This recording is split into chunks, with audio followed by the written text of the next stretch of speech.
Happy New Year! I'm Bruce St. James. She's Pamela Hughes. He's Rob Hunter. And here are the stories everyone's talking about. We call it the playlist. Track 1. All right, let the 2012 primary season begin. Woo-hoo! That's right. And they're off after months of campaigning. The Iowa caucus is tonight. Here are the storylines. Romney played it safe. He's playing defense, if you haven't figured that out yet. Will it work for him? Will that actually be a winning strategy? Will the Ron Paul and Rick Santorum surges continue? And why is Michelle Bachmann even in the race? Great. So now what you're telling me is we only have 10 more months left of campaigning while we've already gone through how many? I'm over it already. Well, yeah, and if you look at the primary schedule, it's going to be like that. It's this week, it's next week, then there's one in South Carolina, then there's Florida, then Arizona's here in end of February. So unless somebody wins, it's going to be a long process, a lot of politics. And it's going to make me want to fall asleep. Track 2. All right, ladies. We need to move over a little bit and make way for the guys. Guys are making a little bit of a comeback here. Now claiming about 2/3 of the private sector jobs being created out there. Really? Yeah, in the past year, about 1.3 million men have gotten some jobs, while only 600,000 women have done the same. Guys, they're also taking jobs traditionally geared towards us women in retail. Just proves that what women have been saying all along. It's just a whole sexist system geared towards guys. Yeah, I don't know. I don't know what the meaning of this is, but I do find it interesting. The numbers are that 2/3 of the jobs are for men. I have a whole bunch of inappropriate jokes that I'll save for off air. But I think here's some of the meaning behind it. Men, remember, during the recession, disproportionately lost more jobs than women did. So now as jobs are coming back, it's going to disproportionately favor men. I still think women should move over and give guys a chance. Track 3. So we got a whole new year, and we got a whole bunch of new laws on the books. 40,000 of them went into effect the other day. In effect, states like Georgia and Tennessee are requiring businesses to verify worker status. Others like Arizona and Florida are raising the minimum wage. But you know what I like to say about this? What's just that? 40,000 more laws for people to break, so there'll be a whole bunch of more criminals coming up this new year. Yeah, I really like your idea, and I don't know if you came up with it on your own, Rob, and if you didn't, still take credit for it, okay?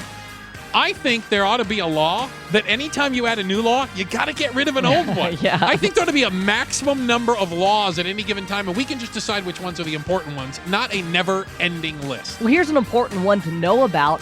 Utah, it is now illegal to have happy hour. Excuse me. Yeah, you can no longer have drink specials at a bar. Note to self, not moving to Utah. Salt Lake is off the list. Ay.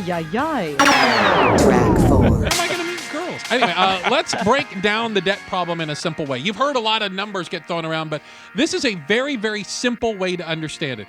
Every day, the U.S. government receives about $6 billion in revenue, okay? We get about $6 billion in revenue, taxes, etc., right? Every day, the United States government spends $10 billion. That's right. So, in other words, we are borrowing $4 billion a day just to keep the normal lights on, for God's sake. Okay, the ship is sinking. I mean, if you're going to do this with a regular household budget, couldn't do it. You can't do this with a regular household budget, and I think it's criminal that our government is allowed to do this day in and day out. How have those politicians been treating this problem? It seems like most of them have just been ignoring it. So let's just keep burying our heads in the sand, hoping that the problem goes away. Problem's not going away, folks. It's only getting worse. Track 5. All right, guys, talk about sticking up for a friend. All right. Earl Campbell is a cop, or he was a cop. His partner, Charlie, hurt in the line of duty, a few years ago and was struggling, to do his job. All right. So Earl wanted his partner to retire, but the department fought him on it and wanted a few more good years out of Charlie. Well, Charlie is a canine. Yeah, and it was Earl's partner, and Earl finally got them to let Charlie go and retire. And as soon as they got Charlie to retire, Earl says, yeah, I'm hanging up my badge as well because I think what you did to my partner was wrong, and he adopted Charlie. Wow. That is taking that whole best friend thing to the next level, isn't it? Wow. I'm not sure if I'm impressed by this or I think the guy's just flat out nuts. I don't know. Careful. I have a friend, Officer Frank, who's a K-9 police officer in beautiful downtown Torrance, California.